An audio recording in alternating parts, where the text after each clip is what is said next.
പകർച്ചപ്പനി പടരുന്നു. ഒരാഴ്ചക്കിടെ 50,000-ന് മുകളിൽ ആളുകളാണ് പനി ബാധിച്ച സർക്കാർ ആശുപത്രികളിൽ ചികിത്സ തേടിയെത്തിയത്. 11,329 പേർ ശനിയാഴ്ച പനി ബാധിച്ച് ചികിത്സ തേടി. മലപ്പുറം ജില്ലയിലാണ് ഏറ്റവും കൂടുതൽ പേർ ചികിത്സ തേടിയത്. ഡെങ്കിപ്പനി കേസുകളുടെ എണ്ണവും കുറയാതെ തുടരുകയാണ്. 48 പേർക്ക് ഇന്നലെ രോഗം സ്ഥിരീകരിച്ചപ്പോൾ 326 പേർ രോഗലക്ഷണങ്ങളോടെ ചികിത്സ തേടി. ഒരാഴ്ചക്കിടെ 413 പേർക്കാണ് ഡെങ്കിപ്പനി സ്ഥിരീകരിച്ചത്. ഈ വർഷം ഇതുവരെ ഡെങ്കിപ്പനി ബാധിച്ചു മരിച്ചവരുടെ എണ്ണം 7 അതേസമയം കൊച്ചി സൂപ്രണ്ടിന്റെ വാക്കുകളിലേക്ക് നമുക്ക് പോകാം. അപ്പം പ്രീ മൺസൂണിന് സാധാരണ വരുന്ന കൊതുകിൻ്റെ സാന്ദ്രത വളരെ കൂടുതലായിട്ട് കാണാറുണ്ട്, അപ്പോൾ കണ്ടുവരാറുണ്ട്. അപ്പോൾ ഈ മൺസൂൺ തുടങ്ങിയതിന് ശേഷം നമുക്കറിയാം അർബൻ ഏരിയയിൽ നമുക്കൊരു കൃത്യമായിട്ടുള്ളൊരു സമഗ്രമായിട്ടുള്ളൊരു മോസ്കിറ്റോ നിയന്ത്രണ പരിപാടി നമുക്കില്ല, നിർമ്മാർജ്ജന പരിപാടി നമുക്കില്ല. പക്ഷേ അതുകൊണ്ട് തന്നെ നമുക്കറിയാം കൊതുകിൻ്റെ സാന്ദ്രത വളരെ കൂടുതലാണ്, കൊതുക് ജന്യ രോഗങ്ങൾ ഉണ്ടാകാനുള്ള സാധ്യത വളരെ കൂടുതലാണ്.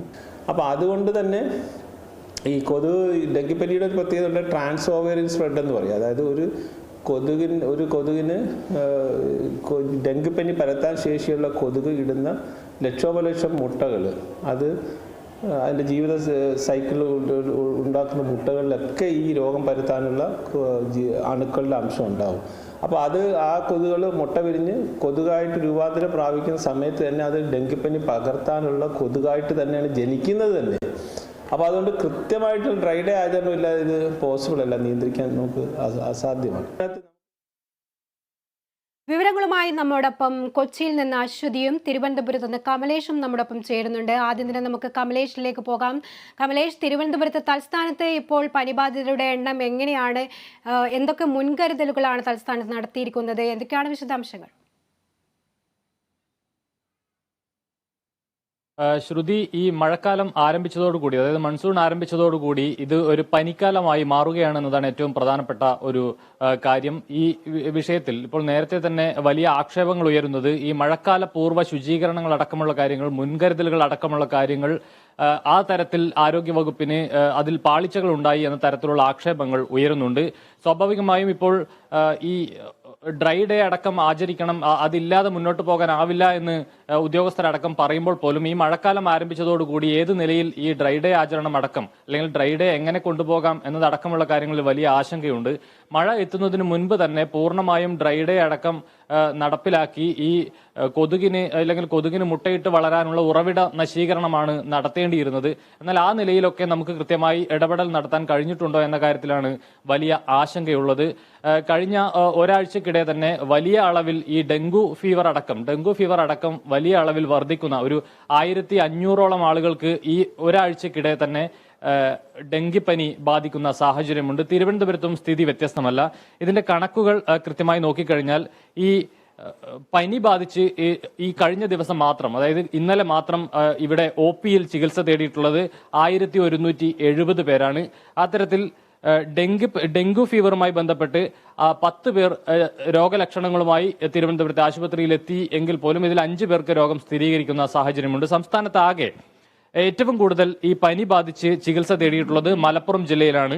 1473 പേർ OP-യിൽ ചികിത്സ തേടി മടങ്ങിപ്പോകുന്ന ഒരു സാഹചര്യമുണ്ട്. അതിൽ 7ഓളം പേരെ അഡ്മിറ്റ് ചെയ്യുന്നത്, അത് ആശുപത്രിയിൽ പ്രവേശിപ്പിക്കുന്ന, പനി ഗുരുതരമായി ആശുപത്രിയിൽ പ്രവേശിപ്പിക്കുന്ന സാഹചര്യമുണ്ട്. അതോടൊപ്പം തന്നെ ഈ ഡെങ്കു ഫീവറിന്റെ കാര്യത്തിലും ഏറ്റവും കൂടുതൽ ഡെങ്കിപ്പനി റിപ്പോർട്ട് ചെയ്തിട്ടുള്ളത് കൊല്ലം ജില്ലയിലാണ്. ഇത് 63 സസ്പെക്റ്റഡ് കേസസ്, അതായത് ഈ രോഗലക്ഷണങ്ങളുമായി, ഡെങ്കിപ്പനിയുടെ ലക്ഷണങ്ങളുമായി 63 പേർ കൊല്ലം ജില്ലയിൽ എത്തിയിട്ടുണ്ട്. ഇതിൽ തന്നെ 11 പേർക്ക് രോഗം സ്ഥിരീകരിക്കുന്ന സാഹചര്യമുണ്ട്. അങ്ങനെയെങ്കിൽ കഴിഞ്ഞ ദിവസം മാത്രം 48 പേർക്ക് ഡെങ്കിപ്പനി സ്ഥിരീകരിക്കുകയും അതോടൊപ്പം 326 പേരാണ് ഈ ഡെങ്കിപ്പനി ലക്ഷണങ്ങളുമായി എത്തിയത്. ഇവർ നിരീക്ഷണത്തിൽ തുടരുകയാണ്. ഇവരുടെ റിസൾട്ട് അടക്കം വന്നു കഴിഞ്ഞാൽ ഏതു നിലയിൽ ഈ സംഖ്യ ഉയരും എന്ന കാര്യത്തിൽ വലിയ ആശങ്കകളുണ്ട്. അതോടൊപ്പം തന്നെ ഈ OP-യിൽ പനിയുമായി എത്തിയത്, സംസ്ഥാനത്ത് ആകെ എത്തിയ കണക്ക് എന്ന് പറയുന്നത് 11,329 പേർ OP-യിൽ ചികിത്സ തേടി മടങ്ങിയിട്ടുണ്ട്.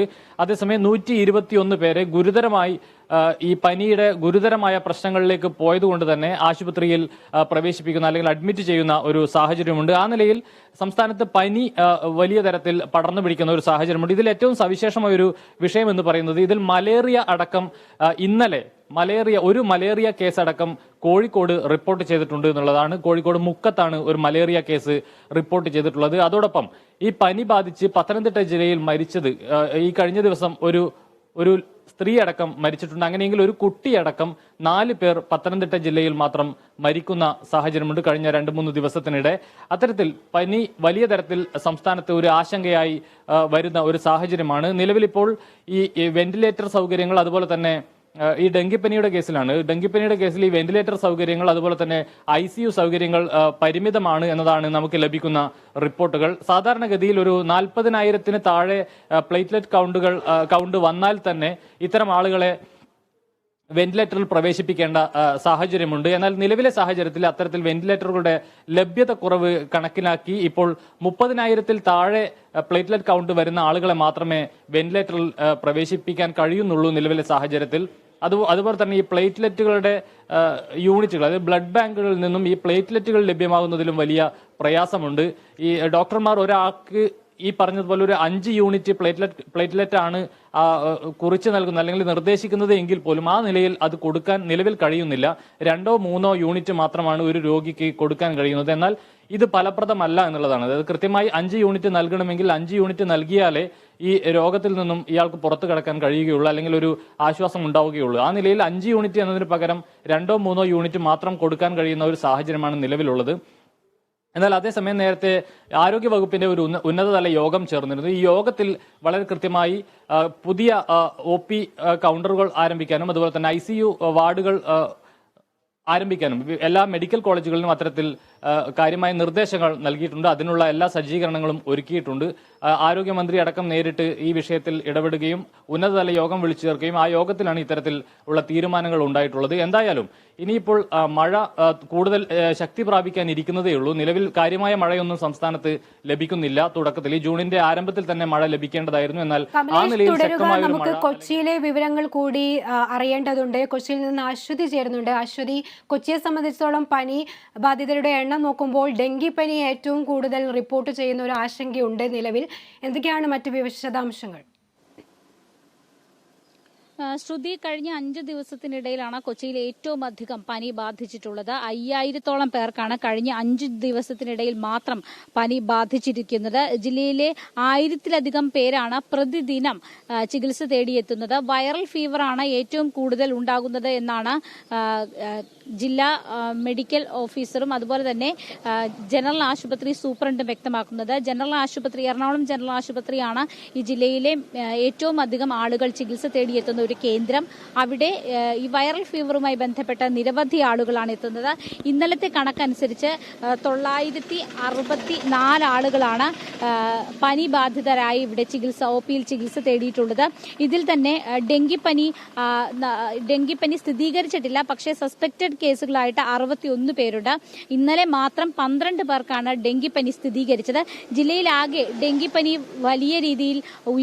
ഡെങ്കിപ്പനിയുടെ എണ്ണം വലിയ രീതിയിൽ ഉയരുന്ന ഒരു സാഹചര്യം നിലവിലുണ്ട്. ജില്ലാ ആരോഗ്യ വകുപ്പിന്റെ കണക്കനുസരിച്ച് കഴിഞ്ഞ 5 ദിവസത്തിനുള്ളിൽ 5599 പേർക്കാണ് ഈ പനി ബാധിച്ച് ചികിത്സ തേടിയിട്ടുള്ളത്.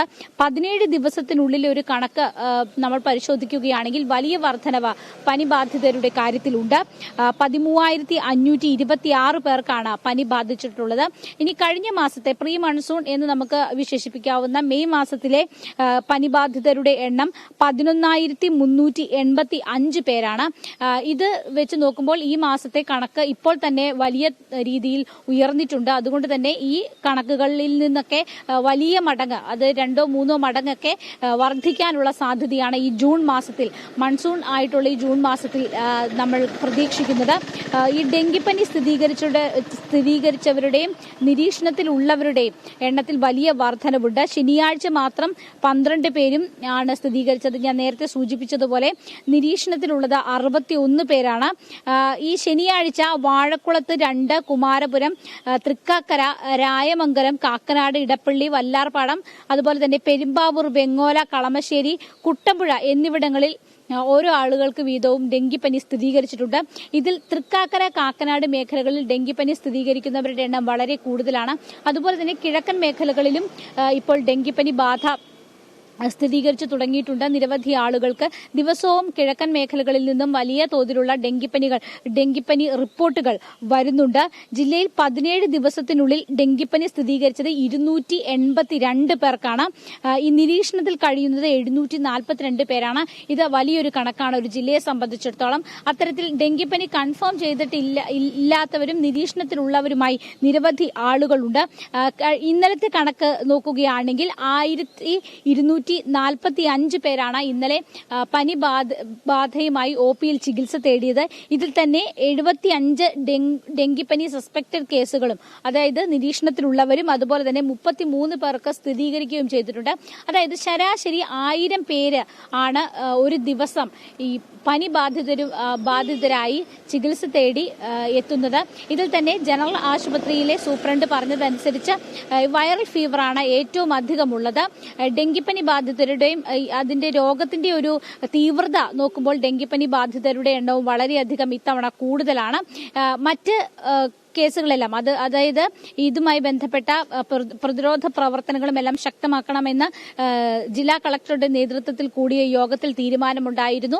ഈ കൊതുക് നിവാരണമാണ് അതിൽ ഏറ്റവും പ്രധാനപ്പെട്ടത്. കൊച്ചിയെ സംബന്ധിച്ച് കൊതുക് നിവാരണം വലിയ ഒരു ഘടകമാണ്. ഇത് രോഗപ്രതിരോധത്തിനുള്ള ഏറ്റവും വലിയ മാർഗം ഇവിടെ കൊതുക് നിവാരണം തന്നെയാണ്. സൂപ്രണ്ട് നമ്മളോട് നേരത്തെ സംസാരിച്ചത് അത്തരത്തിലാണ്. അതുപോലെ തന്നെ ഈ സ്പെഷ്യൽ യൂണിറ്റുകൾ, പനി യൂണിറ്റുകളൊക്കെ പല ആശുപത്രികളിലും പ്രത്യേകമായി സജ്ജീകരിച്ചിട്ടുണ്ട്. എറണാകുളം ജനറൽ ആശുപത്രിയിലും പനി യൂണിറ്റുകൾ സജ്ജീകരിച്ചിട്ടുണ്ട്. എന്നാൽ കിടത്തി ചികിത്സയ്ക്കുള്ള വ്യക്തമായ സജ്ജീകരണങ്ങൾ ഇനിയും ഒരുക്കാനുണ്ട് എന്നാണ് സൂപ്രണ്ട് തന്നെ വ്യക്തമാക്കുന്നത്.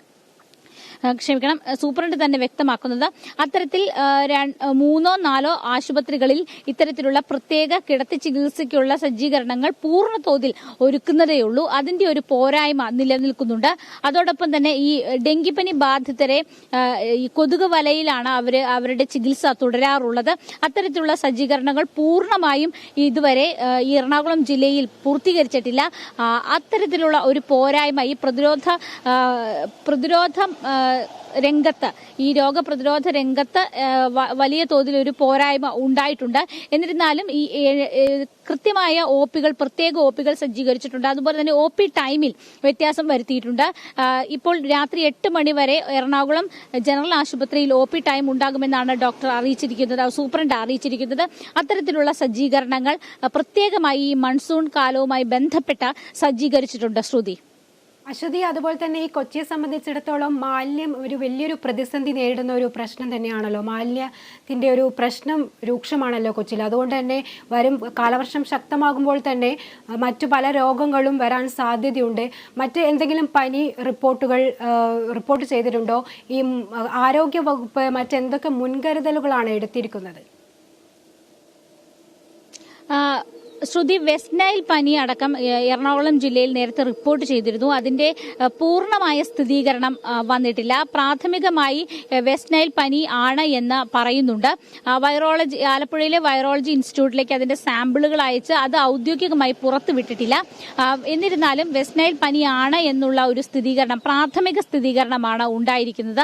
അതോടൊപ്പം മാലിന്യ പ്രശ്നം, കൊച്ചിയെ സംബന്ധിച്ചിടത്തോളം മാലിന്യ പ്രശ്നം വലിയ തോതിൽ ഇത്തവണ വലിയ പ്രതിസന്ധിയാണ് സൃഷ്ടിക്കുന്നത്. തൽക്കാലം ബ്രഹ്മപുരത്തേക്ക് കൊണ്ടുപോകുന്നതിനുള്ള ഒരു തീരുമാനം ഉണ്ടായിട്ടുണ്ട്. എന്നിരുന്നാൽ പോലും റോഡ് സൈഡുകളിലെല്ലാം ഈ പ്ലാസ്റ്റിക് മാലിന്യം കുന്നുകൂടി കിടക്കുന്ന ഒരു അവസ്ഥയുണ്ട്. ഈ പ്ലാസ്റ്റിക് മാലിന്യങ്ങളിൽ ഈ കൂടുതൽ മഴവെള്ളം തങ്ങി നിൽക്കുന്നതിനും കൊതുക് ഉണ്ടാകുന്നതിനും ഒക്കെയുള്ള ഒരു സാധ്യതയുണ്ട്. അത് കണക്കിലെടുക്കുമ്പോൾ കുറെ കൂടി രൂക്ഷമാണ് ഈ എറണാകുളം ജില്ലയിലെ, പ്രത്യേകിച്ച് കൊച്ചി നഗരത്തിലെ പ്രതിസന്ധി എന്ന് വേണം നമുക്ക് കണക്കാക്കാനായിട്ട്. കാരണം ഈ മാലിന്യം ഇപ്പോഴും പൂർണ്ണമായി നീക്കം ചെയ്യാനായിട്ട് നഗരസഭയ്ക്ക് സാധിച്ചിട്ടില്ല. നേരത്തെ മുൻ വർഷങ്ങളിലൊക്കെ ഉള്ളതിനേക്കാൾ കൂടുതൽ അതിരൂക്ഷമായിട്ടുള്ള മാലിന്യം കുന്നുകൂടി കിടക്കുന്ന ഒരു അവസ്ഥ കൊച്ചി നഗരസഭയിലുണ്ട്, ഈ നഗരസഭ പ്രദേശങ്ങളിലുണ്ട്. അതുപോലെ തന്നെ തൃക്കാക്കരയിലും സമാനമായ രീതിയിലുള്ള പ്രശ്നങ്ങൾ നേരിടുന്നുണ്ട്. തൃക്കാക്കരയിൽ ഡെങ്കിപ്പനി വളരെയധികം വ്യാപിച്ചിരിക്കുന്ന ഒരു ഘട്ടമാണ് നിലവിലുള്ളത്. ഇത്തരത്തിലാണ് കൊച്ചിയിലെ പ്രശ്നങ്ങൾ. ഈ മാലിന്യ സംസ്കരണത്തിൽ തന്നെ കൃത്യമായിട്ടുള്ള, അത് മഴക്കാലം വരുന്നതുവരെ ഒരുപാട് നോക്കി നിന്നു എന്നുള്ളത് കോർപ്പറേഷന്റെ ഭാഗത്തു നിന്ന് വന്നിട്ടുള്ള വലിയ വീഴ്ചയാണ്. അല്ലെങ്കിൽ കുറെ കൂടി കാര്യക്ഷമമായി ഇത്തരത്തിൽ പ്ലാസ്റ്റിക് മാലിന്യങ്ങൾ കൊണ്ടുപോകാനുള്ള ഒരു സജ്ജീകരണം കൊച്ചി നഗരസഭയുടെ ഭാഗത്ത് നിന്ന് ഉണ്ടാകണമായിരുന്നു. അത് പലപ്പോഴും പാളിപ്പോയിട്ടുണ്ട്. ഇത് എവിടെ കൊണ്ടുപോകണം, ആർക്ക് കൊടുക്കണം തുടങ്ങിയ കാര്യങ്ങളിലൊക്കെ തന്നെ ഈ മാലിന്യം എടുക്കുന്നതുമായി ബന്ധപ്പെട്ടിട്ടുള്ള കാര്യങ്ങൾ വേഗത്തിലാക്കുന്നതിൽ കൊച്ചി നഗരസഭ പരാജയപ്പെട്ടിട്ടുണ്ട്. അത് ഇപ്പോൾ തന്നെ ഈ മാലിന്യം കുന്നുകൂടി കിടക്കുന്നത് കാണുമ്പോൾ തന്നെ നമുക്ക് മനസ്സിലാക്കാവുന്നതേ ഉള്ളൂ. ഇനിയാണ് അതിന്റെ പ്രത്യാഘാതങ്ങൾ ഉണ്ടാകാൻ പോകുന്നത്. അത് വലിയ തോതിലുള്ള ഡെങ്കു അടക്കമുള്ള രോഗങ്ങൾ പടരുന്നതിനും മറ്റും കാരണമാകും എന്ന് സംശയമില്ല. അത്തരത്തിലുള്ള പ്രശ്നങ്ങൾ കൂടി കൊച്ചി നഗരം നേരിടുന്നുണ്ട്. ശ്രുതി. അശ്വതി, തുടരുക. തിരുവനന്തപുരം കമലേഷിൽ തന്നെ നമ്മൾ പോകുന്നു. കമലേഷ്, ഈ കാലവർഷം നമ്മൾ തുടങ്ങിയിട്ടേ ഉള്ളൂ. ഇനിയും വരും ദിവസങ്ങളിൽ മഴ ശക്തമാകും. ഇപ്പോൾ തിരുവനന്തപുരത്ത് മഴ ശക്തമാണോ? മഴ മുന്നറിയിപ്പുമായി ബന്ധപ്പെട്ട് എന്തൊക്കെ മുൻകരുതലുകളാണ് തലസ്ഥാനത്ത് ഒരുക്കിയിരിക്കുന്നത്? ശ്രുതി, മഴ സംബന്ധിച്ച് സാധാരണഗതിയിൽ ഈ ജൂൺ മാസത്തിൽ ലഭിക്കേണ്ട മഴ സ്വാഭാവികമായും സംസ്ഥാനത്ത് എവിടെയും ലഭിച്ചിട്ടില്ല. തലസ്ഥാന നഗരിയിലും സമാനമായ അവസ്ഥ തന്നെയാണ്. വലിയ തരത്തിലൊരു മഴ തലസ്ഥാനത്ത് ഉണ്ടായിട്ടില്ല എന്നുള്ളതാണ്. എന്നാൽ വരും ദിവസങ്ങളിൽ വ്യാപകമായ മഴയ്ക്ക്, വരുന്ന 5 ദിവസത്തേക്ക് ശക്തമായ മഴയ്ക്കുള്ള സാധ്യതയാണ് കാലാവസ്ഥാ കേന്ദ്രം പ്രവചിച്ചിട്ടുള്ളത്. അതുപോലെ തന്നെ ഇടിമിന്നലോട് കൂടിയ മഴ, അതുപോലെ തന്നെ വലിയ കാറ്റ് അടക്കമുള്ള വലിയ വേഗത്തിൽ, ഒരു 40 മുതൽ 45 വരെ കിലോമീറ്റർ വേഗത്തിൽ കാറ്റ് വീശിയടിക്കാനുള്ള സാധ്യതയുമുണ്ട്. ഇത് ഈ പനിയുമായി ചേർത്ത് പറയുമ്പോൾ ഈ മഴക്കാലത്താണ് ഏറ്റവും കൂടുതൽ ഇത്തരത്തിലുള്ള പകർച്ചവ്യാധികൾ ഉണ്ടാവുന്നത്. ഈ ഡെങ്കിപ്പനി അടക്കം മറ്റ് പകർച്ചപ്പനികളെല്ലാം ഉണ്ടാവുന്ന ഒരു കാലം ഈ മഴക്കാലമാണ്, മഴക്കാലത്തിന്റെ ആരംഭത്തോടു കൂടി. എന്നാൽ നിലവിൽ വലിയ തരത്തിൽ മഴ പെയ്യുകയോ ഈ വെള്ളക്കെട്ടടക്കം നേരത്തെ സൂചിപ്പിച്ചതുപോലെ തന്നെ ഈ കൊതുകുകൾക്ക് മുട്ടയിട്ട് വളരാനുള്ള സാഹചര്യം അടക്കം വലിയ തോതിൽ ഇപ്പോൾ ഉണ്ടായിട്ടില്ല എങ്കിൽ പോലും ഈ ഡെങ്കിപ്പനി അടക്കം നല്ലപോലെ ഉയർന്നു വരുന്ന, അല്ലെങ്കിൽ അതിന്റെ സംഖ്യ, അതിന്റെ കേസസിന്റെ എണ്ണം ഉയർന്നു വരുന്ന ഒരു സാഹചര്യമുണ്ട് നിലവിൽ തന്നെ. ഇപ്പോൾ ആരോഗ്യവകുപ്പിന്റെ മുന്നിലുള്ള ഏറ്റവും വലിയ ഒരു ആശങ്കയും മഴ കടുക്കുന്നതോടുകൂടി ഈ രോഗസാഹചര്യം വർദ്ധിക്കും എന്നുള്ളതാണ്. രോഗികളുടെ എണ്ണം വർദ്ധിക്കും എന്നത് തന്നെയാണ്. വലിയ തരത്തിൽ ഇപ്പോൾ ഞാൻ പറഞ്ഞതുപോലെ കഴിഞ്ഞ ഒരൊറ്റ ദിവസം മാത്രം 11,000-ലധികം ആളുകൾ പനി ബാധിച്ച് സംസ്ഥാനത്താകെ ചികിത്സ തേടുന്ന സാഹചര്യമുണ്ട്. ഇതിൽ 2 പേർക്ക് ഈ പനി മരണം കൂടി ഉണ്ടായിട്ടുണ്ട്. ഒരാൾ പത്തനംതിട്ടയിലാണ് മരിച്ചിട്ടുള്ളത്. ആ നിലയിൽ വലിയ തരത്തിലേക്ക് ഡെങ്കു ആണ് മറ്റൊരു പ്രധാനപ്പെട്ട വിഷയം. ഈ പനി എന്നതിനപ്പുറത്തേക്ക് ഡെങ്കു ഫീവറും സംസ്ഥാനത്ത് വ്യാപകമാകുന്നു എന്നുള്ളതാണ്. അതിന്റെ കണക്കുകൾ ഞാൻ നേരത്തെ സൂചിപ്പിച്ചതാണ്. 48 പേർക്കാണ് കഴിഞ്ഞ ദിവസം മാത്രം ഡെങ്കിപ്പനി സ്ഥിരീകരിച്ചിട്ടുള്ളത്. ഇതിൽ തിരുവനന്തപുരത്ത് വള്ളക്കടവ്, പേരൂർക്കട, ബാലരാമപുരം, കുന്നത്തുകാൽ, പാങ്ങപ്പാറ ഇത്രയും ഇടങ്ങളിലാണ്, അതായത് 5 കേസസ് ആണ് തിരുവനന്തപുരം ജില്ലയിൽ ഈ ഡെങ്കിപ്പനി സ്ഥിരീകരിച്ചിട്ടുള്ളത്. അതുപോലെ തന്നെ അതിൽ ഏറ്റവും കൂടുതലുള്ളത് എറണാകുളത്താണ്.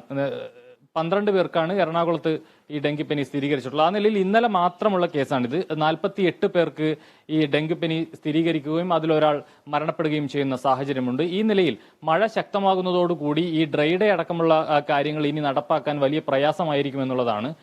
മഴ ശക്തമാകുന്നതോടെ അത്തരത്തിലുള്ള സാധ്യതകളും ആരോഗ്യവകുപ്പിന്റെ മുന്നിൽ അടയുന്ന ഒരു സാഹചര്യമാണ്. സ്വാഭാവികമായും ഈ മഴക്കാലപൂർവ്വ ശുചീകരണം അടക്കം മറ്റ് മുൻകരുതൽ നടപടികളടക്കം നേരത്തെ തന്നെ എടുക്കുക എന്നതിനപ്പുറത്തേക്ക് ഇനിയിപ്പോൾ വരുന്ന വിപത്തിനെ ആ നിലയിൽ നേരിടുക എന്നത് മാത്രമേ നമുക്ക് ചെയ്യാൻ കഴിയുകയുള്ളൂ.